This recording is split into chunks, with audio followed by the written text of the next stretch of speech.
Shalom, shalom, bien-aimé de Dieu. Shalom, mon frère, ma sœur. Shalom sur ta maison. Shalom sur tes enfants. Shalom sur ton époux. Shalom sur ton épouse. Shalom sur tes activités. Je prie que la paix du Seigneur demeure sur vous au nom de Jésus-Christ de Nazareth. Alors, ce matin, c'est une joie pour moi de partager sur cette plateforme notre pain quotidien, notre repas du jour, et je prie que ce message te fasse du bien et apporte quelque chose pour démarrer cette semaine de gloire au nom de Jésus-Christ.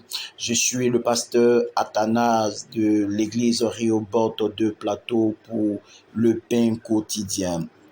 Notre thème du mois est les promesses de l'Éternel. Et notre thème de la semaine est Dieu veut ton bien.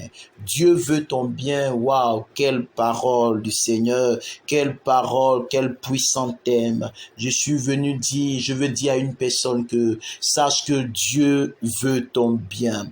Dieu que nous prions n'est pas une idole. Dieu que nous prions n'est pas un mauvais esprit.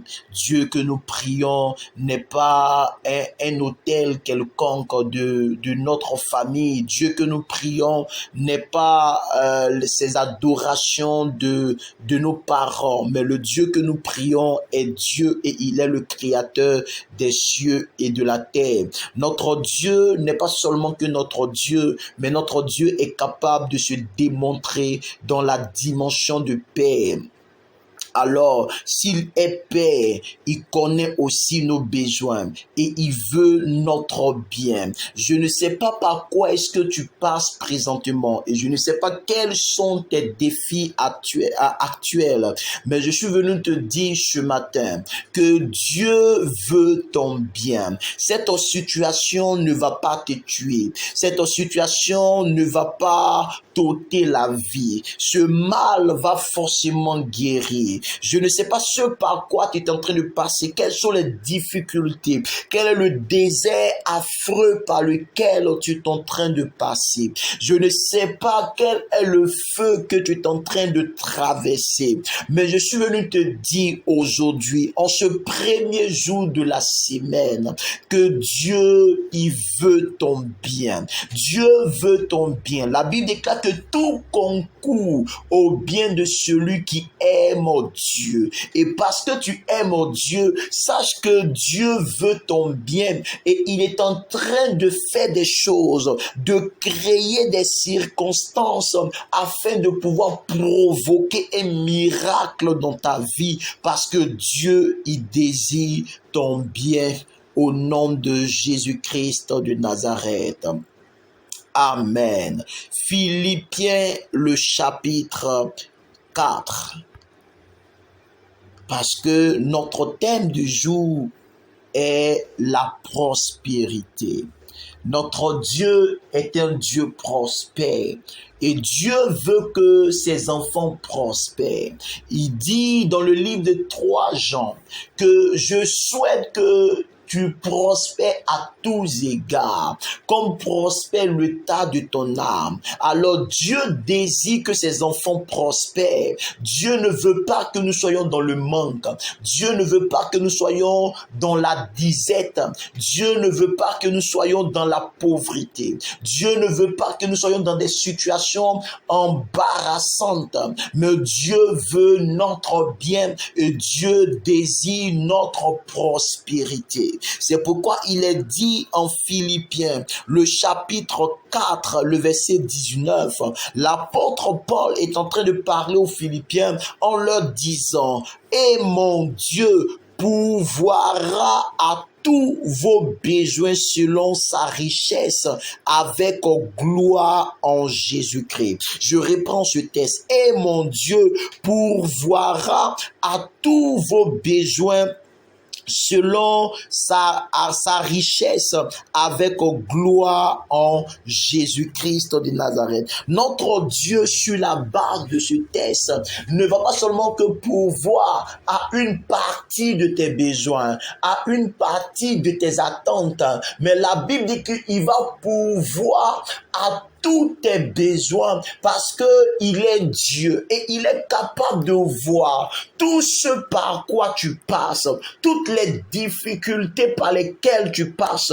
Il est capable de voir le désert que tu es en train de traverser et le manque que tu as présentement. Et la Bible dit qu'il va pourvoir à tous tes besoins selon sa richesse, pas selon la richesse du monde, pas selon la richesse de ton travail, pas selon la richesse de l'entreprise où tu es, pas selon la richesse de ta famille, pas selon la richesse de tes parents, pas selon la richesse de tes proches ou de tes amis, mais il va pourvoir à tous tes besoins selon sa richesse, selon sa richesse. Ça veut dire que il a cette richesse, il possède cette richesse et il va pourvoir à tes besoins en puisant dans sa richesse pour te l'accorder. Je prie au nom de Jésus-Christ pour quelqu'un, dès le début de cette semaine, que Dieu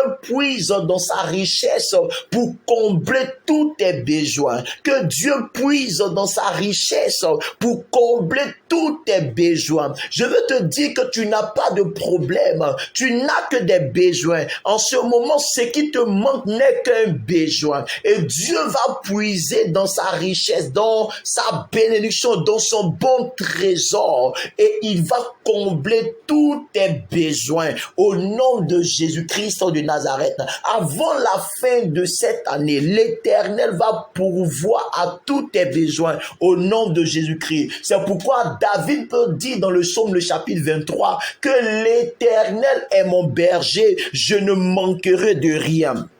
David savait que Dieu était capable de pourvoir à tous ses besoins. Il dit, l'Éternel est mon berger, je ne manquerai de rien. Je prie en m'appuyant sur ce psaume que parce que l'Éternel est ton berger, en cette fin d'année, tu ne manqueras de rien. Tu ne manqueras pas d'argent. Tu ne manqueras pas de moyens de fêter. Tu ne manqueras pas de santé. Tu ne manqueras de rien parce que l'Éternel est ton berger et il pourvoira à tous tes besoins au nom de Jésus-Christ. Alors, dans la suite du texte, la Bible déclare qu'il pourvoira tous tes besoins selon sa richesse avec gloire, mais en Jésus-Christ. Et le seul point sur lequel je vais parler avant de commencer cette semaine, c'est que, bien-aimé, regarde un peu ta vie, fais un peu... Fais un peu l'examen de ta vie. Est-ce que tu peux regarder comme dans un miroir ta vie et dis-moi si tu es en Christ? Parce que toutes ces belles paroles que l'apôtre Paul a prononcées et toutes ces bénédictions que je suis en train de prononcer en parlant, en donnant ce message ce matin, ne peuvent s'accomplir uniquement si tu es en Christ. Sache que la Bible déclare, dans le monde on peut avoir la gloire, mais la Bible dit que c'est la bénédiction de l'Éternel qui enrichit et n'est suivi d'aucun chagrin. Écoute-moi très bien. Le monde peut pourvoir à tes besoins, mais il y aura le chagrin qui va accompagner. Alors la Bible déclare, pour ne pas que le chagrin accompagne la bénédiction, c'est que cette bénédiction-là nous est accordée en Jésus-Christ. La Bible déclare que avec gloire en Jésus-Christ. Alors si quelqu'un n'est pas en Christ, il ne peut pas bénéficier de cette providence divine. Si tu n'es pas en Christ, la Bible dit que si quelqu'un est en Christ, il est une nouvelle créature. Écoute-moi, tu ne peux devenir une nouvelle créature si tu n'es en Christ. Tu ne peux pas devenir une nouvelle créature si tu n'appartiens pas à Jésus-Christ. Alors si tu veux que Dieu pourvoie à tous tes besoins, je veux un peu que tu te regardes et dis-moi, est-ce que tu as continué? Est-ce que tu continues d'être en Christ? Commence cette semaine avec Jésus. Commence cette semaine en Jésus-Christ. Si tu es en Jésus-Christ, alors ton Dieu pourvoira à tous tes besoins. Le souci avec nous, c'est que la plupart d'entre nous, la plupart des gens qui vont à l'église, la plupart des gens qui vont prier le Seigneur ne sont pas en Christ. Si seulement si nous sommes en Christ, Dieu pourvoira à tous nos besoins.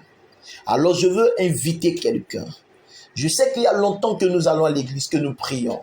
Mais est-ce que nous demeurons en Christ? Je ne te dis pas est-ce que tu as accepté Jésus. Parce que tu peux avoir accepté Jésus sans être en Christ, sans demeurer en Christ. La Bible déclare que celui qui demeure en moi, en qui je demeure, cette personne va porter du fruit. Alors, est-ce que tu demeures en Christ? Oui, Lazare était ami à Jésus-Christ, mais il est mort parce que il est mort alors qu'il était à Béthanie. Lazare était à Béthanie, Jésus était dans une autre ville. Pourtant, ils sont amis. Donc, tu peux avoir accepté Jésus et être loin de Christ. Tu es quelque part à Béthanie et Jésus est quelque part dans une autre ville. Si Jésus, tu peux rester demeuré en Christ. Si tu peux être en Christ, bien-aimé, il est sûr que tu vas prospérer. Il est sûr que tu vas rentrer dans la gloire. Il est sûr que tu rentreras dans ta bénédiction.